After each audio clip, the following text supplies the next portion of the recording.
ભગવાન શંકરનો કૈલાસ ઊંચો કરી અને દુનિયાને પોતાની ભુજાના બળનું પ્રદર્શન કર્યું. નહીતર શંકર એના ગુરુ છે, પણ આખો કૈલાસ ઉપાડ્યો અને પછી આખી દુનિયામાં એમ કહેતો ફર્યો કે આ શંકરને કોઈ ઓળખતું નહોતું, એ મારા ગુરુ ખરા, પણ એને મેં ઊંચા કર્યા ત્યારે બધા એને ઓળખતા થયા. આવો રાવણ વિચાર. અને સમાજમાં ઘણા માણસો આવું બોલતા હોય કે ફલાણા ગુરુ મહારાજને કોઈ ઓળખતું નહોતું, પણ અમે એને ઉપર લાવ્યા. હવે હેઠો હેઠો તું હું ઉપર લાવતું તું. એનું ભજન એને ઉપર લાવે, એનું સત્ય એને ઉપર લાવે, એનો ત્યાગ અને વૈરાગ ઉપર લાવે. પણ માણસો આવું બોલતા હોય, ફલાણા ભાઈને, ફલાણા ગાયકને, ફલાણા કલાકારને, ફલાણા કથાકારને, ફલાણા બાપુને, ફલાણા સ્વામીને, ફલાણા મહારાજને, ફલાણા મહંતને, ફલાણા પેલાને એને અમે ઉપર લાવ્યા. હા, હેઠો હે હેઠો હે. કોઈ કોઈને ઉપર લાવતું નથી માણસની. પણ માણસો આવું બોલતા. રાવણની આ વૃત્તિ છે. ઘણા માણસો કે હું એક વસ્તુ બહુ સાંભળ્યા કરું. મારી પાસે ઘણા માણસો આવે ને એટલે એ હું સાંભળતો બીજાને કે આ બાપુ છે ને અમારા ગામમાં કથા કરી, પછી એની કથા જામી. એ તારા ગામમાં કેવી કથા થઈ? આવી આવું વાતું સાંભળું. ઘણા ગામના માણસો આવું વાતું કરે. મહુવા વાળા એમ કે અમારા ગામમાં પેલા મહુવામાં બેઠા ને પછી થયું. હું બધાને હાવ ખુલાસો કરું કે મારી કથા પહેલી વહેલી તલગા જરડા સિવાય ક્યાંય થઈ નથી, એટલે ખોટી કોઈ બળાઈ ન કરે. એ રૂપાવાનો કાંઠો હજી મને યાદ છે જ્યાં મારી કથા થાય છે. પહેલી વહેલી કથા મેં રામજી. પણ બધા એમ અમરેલી વાળા એમ કે અમારે અહીંયા આવ્યા ને પછી ઉપડ્યું. લે ત્યાં અમારો ધંધો છે કે ઉપડ્યો? વળી બીજા એમ કે અમારે ત્યાં આવ્યા પછી તો ઓહો ઓહો લે. અરે પણ હું ઓહો એઠો બેસું એઠો. મને આવા બહુ અનુભવ થાય. વળી પરદેશ વાળા એમ કે બાપુ પહેલી વાર આવ્યા ને પરદેશ પછી ઉપડ્યું. પણ હું ઉપડ્યું, તું ઉપડ્યો, તારે બોટા ઉપડ્યા પેટમાં. અમારે કાંઈ ઉપડ્યું નથી. અમારે તો જેમ છે એમ હાલ્યા જાય છે ગંગાની જેમ. અમારે કાંઈ ઉપડ્યું નથી. તને વાયુ ઉપડ્યો છે. હરિનું નામ લે એને હરિ ઉપાડે. તમે હું ઉપાડતા તા રાકા? તમે હું ઉપાડતા? હરિનું નામ લે એને મારો હરિ ઉપાડે. અને એ તો એને ખબર પડે જેને વાગ્યા હોય. રામના બાણ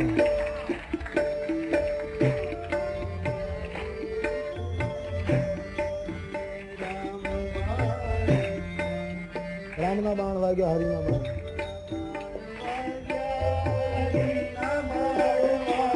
મારી બાયું એ ડનડ્યું મને રામના બાણ. હાથમાં કુવાડો આ બધું વળી તમારે શું રાખવાની જરૂર? તમારે હથિયારની જરૂર જ નથી મહારાજ. કેમ? લક્ષ્મણજીએ તુરંત એનો જવાબ આપ્યો કે તમારી વાણી જેવી છે મહારાજ.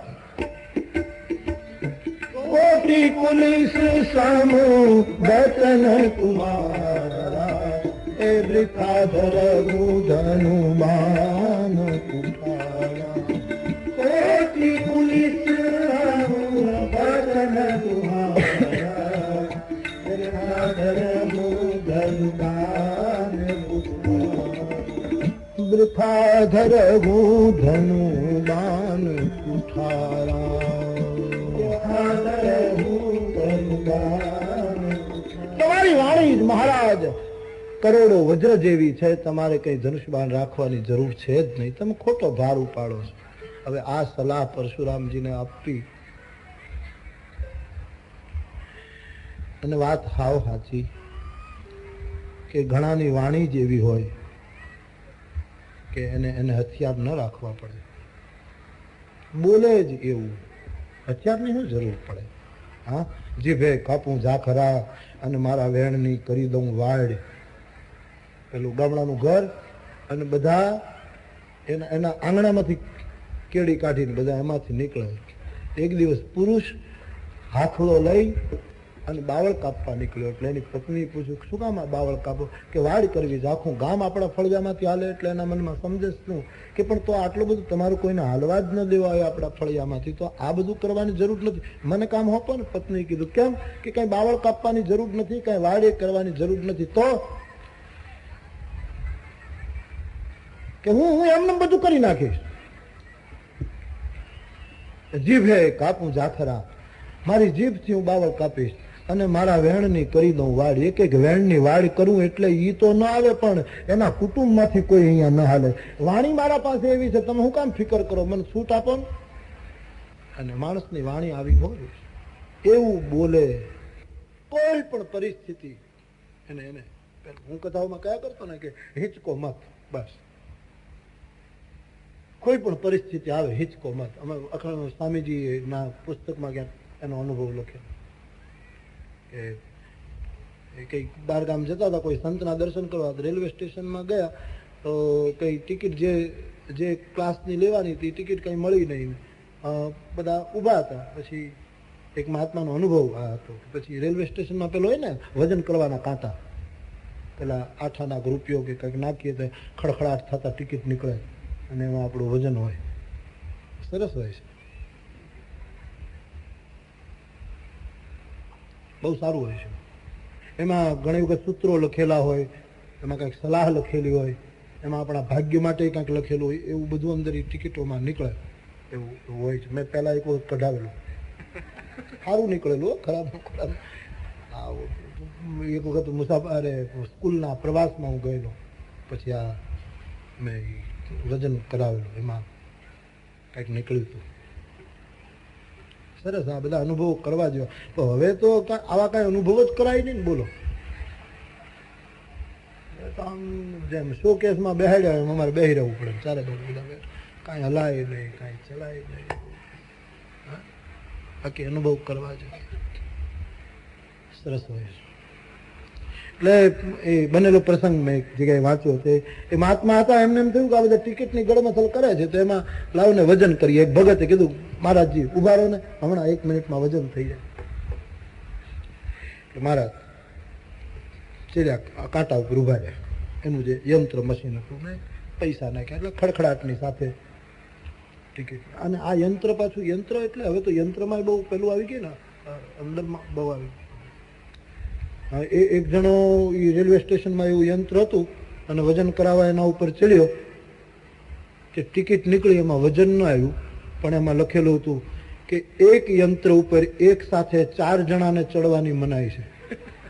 કારણ કે એનું વજન જ એટલું હતું કે યંત્ર થાકી ગયું.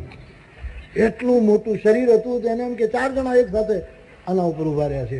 એવું યંત્ર બિચારો રાડ પાડી ગયું અને ટિકિટ બહાર નીકળી કે એક સાથે 4 ને નહીં આના ઉપર. તે મહારાજજી ચડ્યા અને ટિકિટ નીકળી. એમાં વજન તો આવ્યું પણ અંદર લખ્યું હતું હિચકો મત. પછી મહાત્માએ બહુ પોતાનો પછી અનુભવ કહ્યો કે પછી ટિકિટ હતી બીજા ક્લાસની, અમે બેઠા ફર્સ્ટ ક્લાસમાં અને ચેકિંગ આવ્યું તો પેલા કીધું તમે આમાં ક્યાં ગોઠવાઈ ગયા, એટલે હિચકો મત. હા એ હિચકો મત ધ્યાનમાં વયું જશે. એ તો બધું આવ્યા જ કરે વયું જાય. હમણાં એ હિચકો મત. તો પછી કે ચેકિંગ આવ્યું તો પેલો ટિકિટ ચેકર કે આમાં તમે કેમ બેસી ગયા, એટલે બધા ગભરાવા માંડ્યા. દંડ થઈ. મહાત્મા કે આ ટિકિટમાં લખ્યું હિચકો મત. એ રેલવે સ્ટેશન ઉતર્યા કોઈ સામે લેવા આવ્યું નહીં. એ મહાત્માએ પોટલું ઉપાડ્યું, પેલા એ પોતાનું પોટલું ઉપાડ્યું. બધા કહે પણ બાપજી આપને કોઈ લેવા બોલે હિચકો મત. ચિંતા હિચકો મત એટલે ચિંતા ન કરો, જે થયું એ થયું. આમ આમ હડબડી નહીં, અચકાવ, આમ ઢીલા નહીં થઈ જાવ એમ. હિંચકો મત એટલે આમ હિંચકવું નહીં એમ નહીં, હિંચકવું તો જરૂર. હિંચકો મત એટલે એનો ખોટો અર્થ નહીં, બીજો અર્થ નહીં. પછી એમ કહે છે કે એક ટેક્સી મળીને એમાં 2-4 જણા બેઠા હતા, અમે 2-4 જણા બેઠા ને આટલી ગીર્દીમાં કેમ બેસવું, એટલે વળી પાછું કીધું હિંચકો મત. એમાં કોઈક શેઠિયો જાણીતો નીકળ્યો, કીધું બાપજી તમે આ ગાડીમાં આવી જાઓ આપણી ગાડીમાં. એને બેસાડીને લઈ ગયા. એટલે કે હિંચકો મત એ સૂત્ર જીવનમાં ઉતાર્યું તો ક્યારે ને ક્યારે એનું પરિણામ આવેલું હોય. બુદ્ધિ શાંત રહે, બુદ્ધિની વૃત્તિ છે, એનું લક્ષણ છે. જો આપણે કરી શકીએ, નહીતર તમે 3 કલાક આમ બેસો, કેટલી બીડીયું પી ગયા હો તમે. 3 કલાકમાં કેટલી પી જાઓ ભાઈ. જે પિતા સ્વાભાવિક, જેને વ્યસન હોય સ્વાભાવિક. હું જો 3 કલાક કથા ન કરું તો 4 વખત ચા પીવું. ચાનું વ્યસન હોય એ ચા પીવે, બીડીનું વ્યસન હોય બીડી. ઘરે બેઠા હોય તો ચા પીધા કરીએ. અહીંયા કોઈને કાંઈ જરૂર નથી રહેતી, નથી બીડી ભૂલાય, નહીતર બીડી છોડે. આપણા સાહિત્યકારો કહે ને કે તલપ લાગે, બહુ સરસ. મેં આ બધું આપે પણ સાંભળ્યું છે ડાયરાઓમાં, સાહિત્યકારો, કે બીડી આમ કેવડી હોય, એવડી હોય, આટલી આટલી હોય. હા, 3.5 ઇંચ 3 ઇંચની હોય બીડી. એક પાંદડાનું ભૂંગળું જ કહેવાય ને, બીજું કઈ. પણ કથા સાંભળતા સાંભળતા જો કથામાં રસ ના આવે અને બીડી યાદ આવે તો ખિસ્સામાં પડેલી બીડી કથામાં 6 ફૂટના આદમીને એમ કહે કે તું ઊભો થા, હાલ, મર થા. એ બીડી આપણને ઊભા કરે. ઉઠ, સાંભળસ, હું મૂંઝાઉં છું, ઉઠ. બાકસને ખોટું લાગે, ઉઠ. દિવાસળીઓનું કલ્યાણ કર, ઉઠ. અને આપણને આપણા સાહિત્યકારોના આ શબ્દો છે, અમે મેં સાંભળે, મને ગમે, જ્યાં જ્યાંથી સારું લાગે તો કીધા કરું, પછી એને વેચા કરું. હા, એ 3.5 મણની કાયાને આટલી પાંદડાનું ભૂંગળું ઊભું કરે. હાલ, ઉઠ, મંડપની બહાર નીકળ અને મને પી.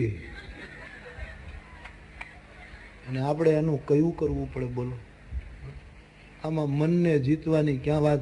એક બીડું જીતી શક્યા નથી. મનને મનોહી એના મારા આચાર્ય શંકરે જે જવાબ આપ્યો, અદભુત. આ બધું બધા મહાત્માઓ બેઠા ગુજરાતીમાં સમજાવીશ ને પ્રભુ? હા, ભલે ભલે મારો પ્રભુ. મહાત્મા લગભગ તો આપણા જ છે બધા, આપણા. એટલે સાંભળી સાંભળીને ભાષા આવડી ગઈ બધા. દેશી રહે મળે જો આપણા દેશના.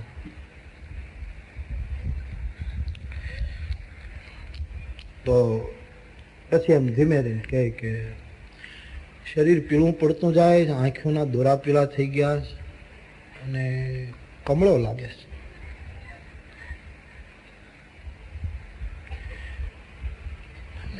કમળા વાળા તો કોઈ ક્યાં બેઠા છે? એ રહેવા દે મૂર્ખા, રહેવા દે.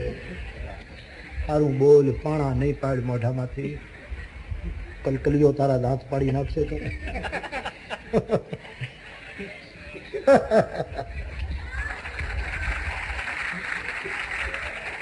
મને તમારી યાર મજા આવે છે, એટલે હું આમ આ તો હું આનંદ કરું. ભાઈ, તમને આનંદ આવતો હોય કે ના આવતો ભગવાન, મને લહેર આવે. દાંત કાઢવાના કેટલા પ્રકાર. અમારે એક કલાકાર છે અમારા મહુવામાં, એ દાંત કાઢવાના બહુ પ્રકાર છે. એ તો એને જ આવડે, આપણને ન આવડે. દાંત કાઢવાના ઘણા પ્રકાર બધા ઘણા ઘણા દાંત કાઢે, આમ અંદર વૈયા જાય, આમ ખબર જ ન પડે. પેલા તારા દાંત ક્યાં ગયા? આમ કોઠામાં ઉતારી દેતા. અને ઘણા છે આમ ખડખડાટ આમ બહાર પથરાવી દેતા. દાંત કાઢવાના એને ઘણા પ્રકારો શોધ્યા છે.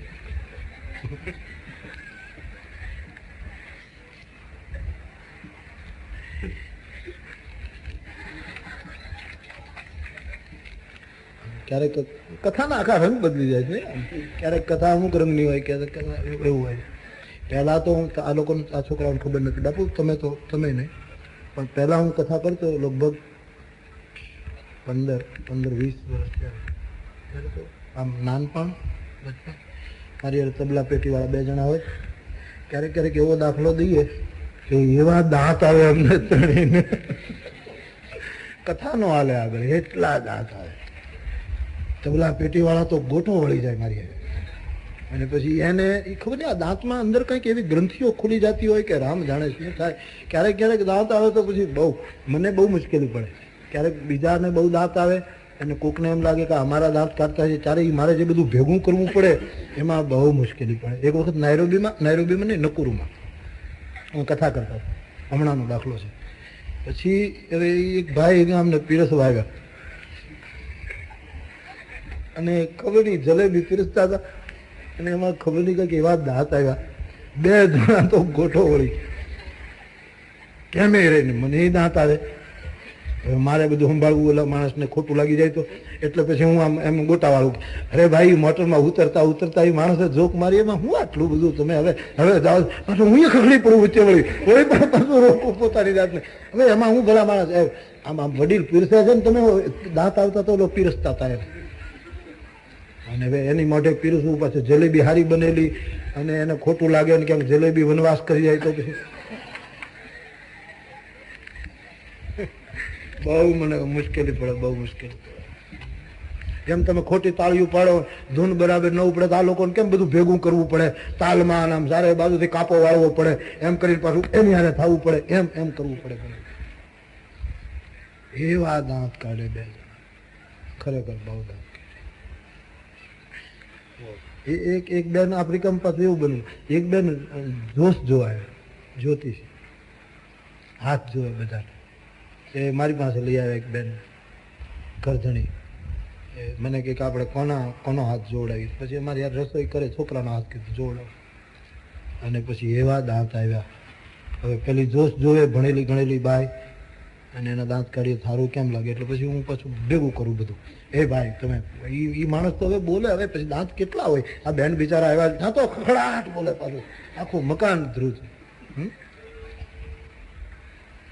હું કહેતો હતો તમને, આપણે ક્યાં હતા ભાઈ? હા,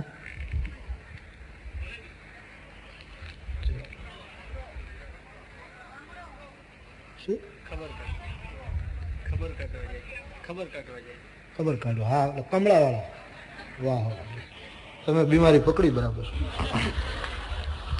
એટલે એવું બોલે, પછી વસમું લાગે એવું કે કમળા વાળા તો ક્યાં કોઈ રહે છે.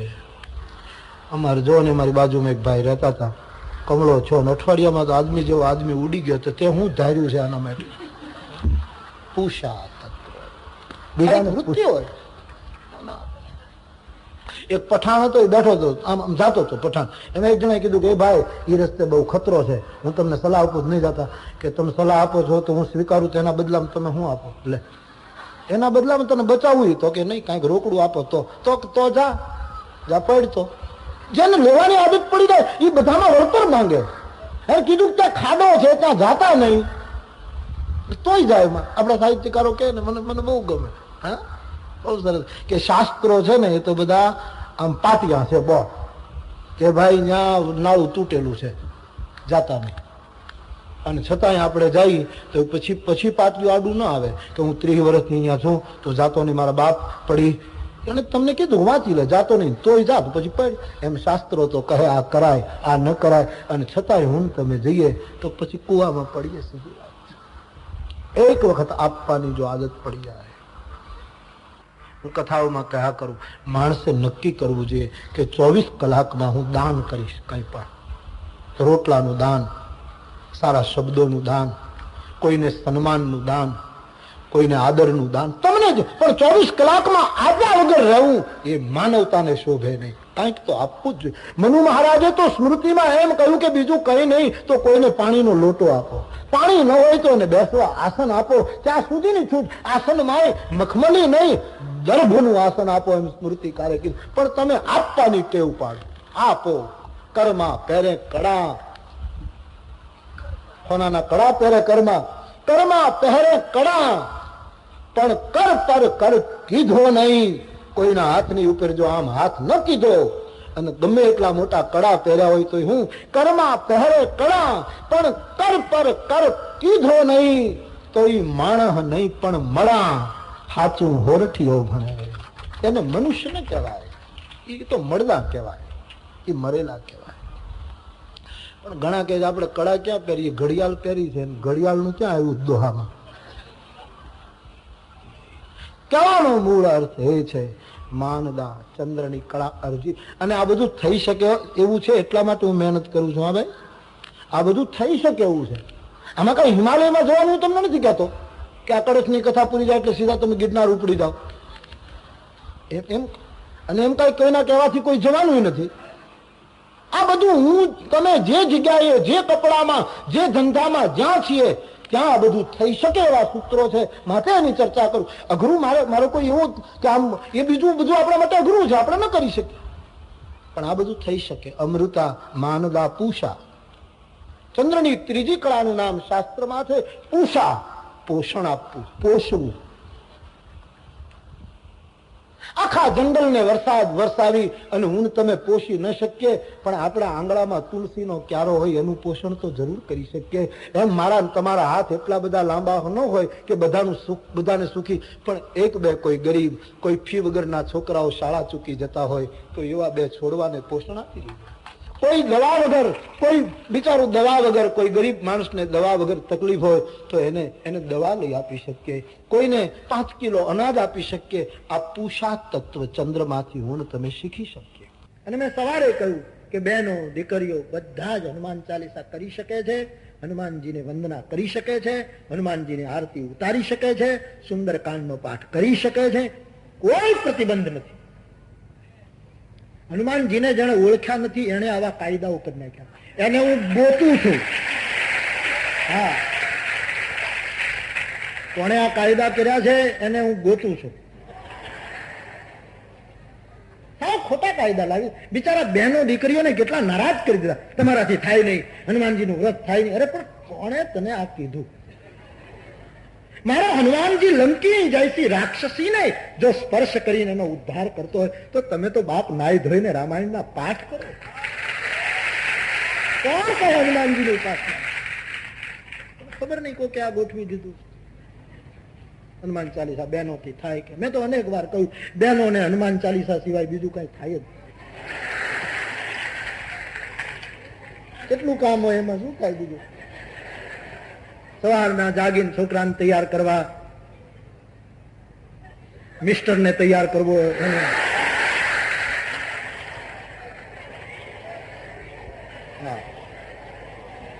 એને નાસ્તો એનો તૈયાર કરવો, એના કપડા તૈયાર કરવા, એની બેગ તૈયાર કરવી, બપોરે વળી પાછી રસોઈ કરવી, થોડોક સમય મળે તો આરામ કરવો, વળી શાકભાજી લેવા બજારમાં.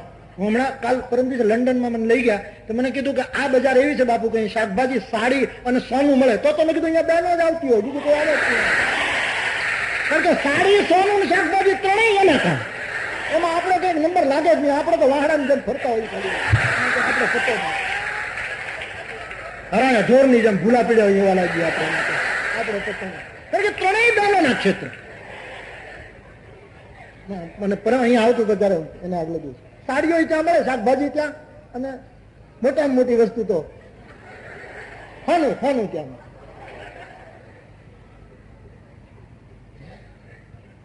ખરીદી કરવી, પાડોશમાં જઈને બીજાની સાથે કઈ વાતો કરવી,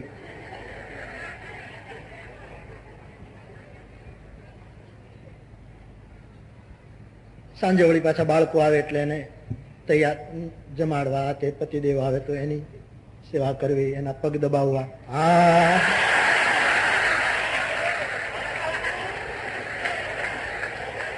હવે હોણા રહ્યા, હોણા સપના રહ્યા. હકીકત વહી ગઈ. સપના આવે તો ભલે કોઈ પગ દબાવતો હોય, બાકી સીતારામ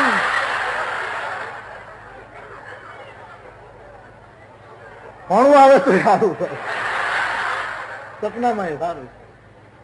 એવું કઈ નતું, ખાલી વિનોદ કરવા માટે કરું, બાકી એવું કઈ થોડું હોય. પગ તો દબાવતા જોઈએ ને, કઈ એવું પગ ન દબાવતો, પગના તળિયા દબાવતા હોય. સાવ કઈ થોડું કઈ ધર્મ એમ કઈ થોડો જતો રે બાપા. ટૂંકમાં મારે વાત એટલી જ કહેવી છે કે બહેનો હનુમાન ચાલીસા કરી શકે. મને તો ઘણા એમ ફરિયાદ કરે છે, ઘણા માણસો સિગારેટ પીતા પીતા હનુમાન ચાલીસા કરતા હોય છે. એમ નહીં કરવું જોઈએ, પણ છતાંય હું તો કહું છું કે સિગારેટ પીતા પીતા હનુમાન ચાલીસા કરો. એ ક્યારેક સિગારેટ એ બંધ કરાવશે, કારણ કે બીજા તો કઈ કરાવી શકે એમ નથી કોઈ પણ. હા, એ રીતે કરવું યોગ્ય નથી, પણ કદાચ ન છૂટતું હોય તો પીતા પીતા તમે હનુમાન ચાલીસા, સમજ્યા? પીતા પીતા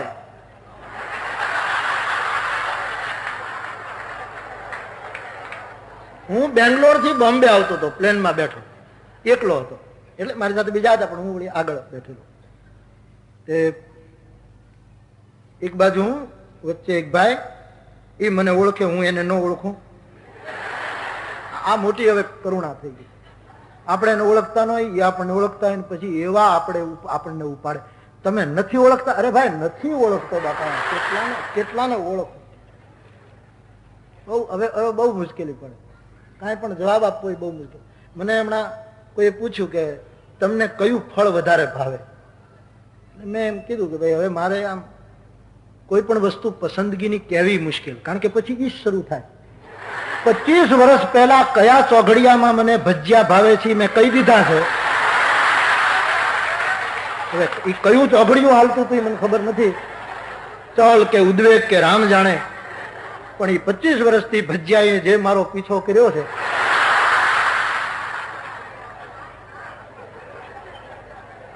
મહુવાથી નીકળું તો છોકરાઓ એમ કે પછી ત્યાં મળે ન મળે અહીંથી ખાઈ. મુંબઈમાં જાઉં એટલે ભજીયા મારું સન્માન કરવા ઉભા. લંડનના એરપોર્ટમાં આવું તો ટિફિનમાં ભજીયું નીકળે. અમેરિકા હજી તો પહોંચું નહીં ત્યાં તો થાળમાં દેખો દે દે ને દે. એક વખત કહેવાય ગયું.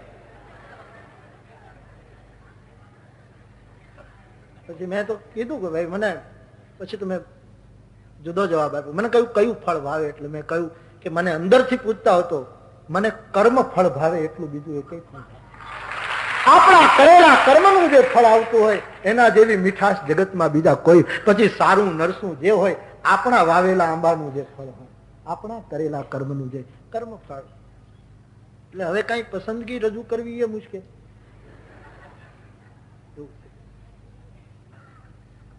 એટલે એ મને ઓળખતો હતો, મારે એને ઓળખવાની કઈ જરૂર નહોતી. બનેલો પ્રસંગ તે એની બાજુમાં એક કોઈ વિદેશી ભાઈ બેઠો, એ બિયર પીતો. મેં ગંગાજળ, મને તરસ લાગી એટલે મારી પાસે ગંગાજળ હતું, મેં ગંગાજળ શરૂ કર્યું. અને એ વચ્ચે મને શું કે, એ ઓળખતો હતો, હું એને નહોતો ઓળખતો, બોલ બોલ કરતો હતો મારી સાથે. એ મને શું કે, બાપુ તમે ગંગાજળ પીવો, આ બિયર પીવે, મારે હું પીવું? મેં કીધું મારું લોહી ન પીતું.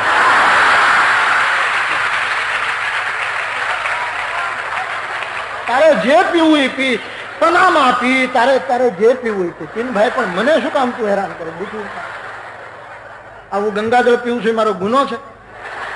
આ બનેલો પ્રસંગ. તમે ગંગાજળ પીવો, આ બિયર પીવે, મારે શું પીવું? લે સિગારેટ પી.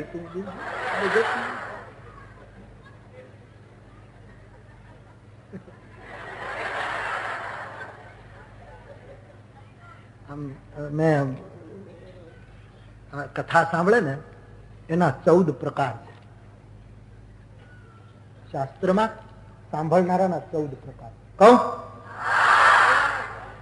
હવે જુઓ ભાઈ, તમે આમ શાંતિ થોડીક રાખજો, ધીરે ધીરે આવશે. એમાં લોહી પીવાની વાત આવી એટલે